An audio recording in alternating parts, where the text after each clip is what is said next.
ഊർജ്ജ സ്രോതസ്സുകൾ electrical, mechanical, hydraulic, pneumatic, chemical അല്ലെങ്കിൽ മറ്റുള്ളവ നിത്യജീവിതത്തിലെ അവശ്യ ഘടകങ്ങളാണ്. എന്നാൽ അവ തൊഴിലാളികൾക്ക് അപകടകരവുമാകാം. മെഷീനുകളും ഉപകരണങ്ങളും ടെസ്റ്റ് ചെയ്യുമ്പോഴോ കമ്മീഷൻ ചെയ്യുമ്പോഴോ സർവീസ് ചെയ്യുമ്പോൾ അല്ലെങ്കിൽ അറ്റകുറ്റപ്പണിക്കിടയിൽ അപ്രതീക്ഷിതമായി പ്രവർത്തിക്കാൻ ആരംഭിക്കുകയോ സംഭരിച്ച ഊർജം പുറന്തള്ളുകയോ ചെയ്യുന്നത് തൊഴിലാളികൾക്ക് ഗുരുതരമായ പരിക്കുകൾ അല്ലെങ്കിൽ ജീവഹാനി വരെ സംഭവിക്കാൻ ഇടയാക്കും. നിർമ്മാണ സൈറ്റിലെ ഊർജ സിസ്റ്റങ്ങളുടെ ഉദാഹരണങ്ങളിൽ ജലം, വൈദ്യുതി നെറ്റ്വർക്കുകൾ, ഗ്യാസ് മെയിനുകൾ എന്നിവ ഉൾപ്പെടും. ഉദ്യോഗസ്ഥർക്ക് അറ്റകുറ്റപ്പണികൾ നടത്താൻ അല്ലെങ്കിൽ ഊർജ സ്രോതസ്സുകൾ സുരക്ഷിതമായി ആക്സസ് ചെയ്യാൻ കഴിയുന്ന തരത്തിലാണ് ഐസൊലേഷൻ നടപടിക്രമങ്ങൾ രൂപീകരിച്ചിരിക്കുന്നത്. അപകടകരമായ എല്ലാ ഊർജ സ്രോതസ്സുകളും പ്രഥമ ഐസൊലേഷൻ പോയിന്റുകളും തിരിച്ചറിഞ്ഞിരിക്കണം.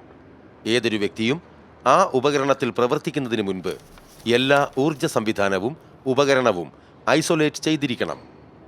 ഐസൊലേറ്റ് ചെയ്യാനും ഐസൊലേറ്റ് ചെയ്ത ഊർജ സ്രോതസ്സുകളിൽ ജോലി ചെയ്യാനും പ്രാവീണ്യം നേടിയതും അംഗീകൃതവുമായ ആളുകളെ മാത്രമേ അനുവദിക്കൂ. അനുമതിയോടെയും അതിലെ നിയന്ത്രണങ്ങളെക്കുറിച്ച് അറിവുമുണ്ടെങ്കിൽ മാത്രമേ ഐസൊലേറ്റ് ചെയ്ത സിസ്റ്റത്തിൽ ജോലി ചെയ്യാവൂ. ഐസൊലേഷനുകൾ ശരിയാണെങ്കിൽ മാത്രമേ ഒരു ഊർജിതമാക്കിയ സിസ്റ്റത്തിൽ ജോലി ചെയ്യാവൂ.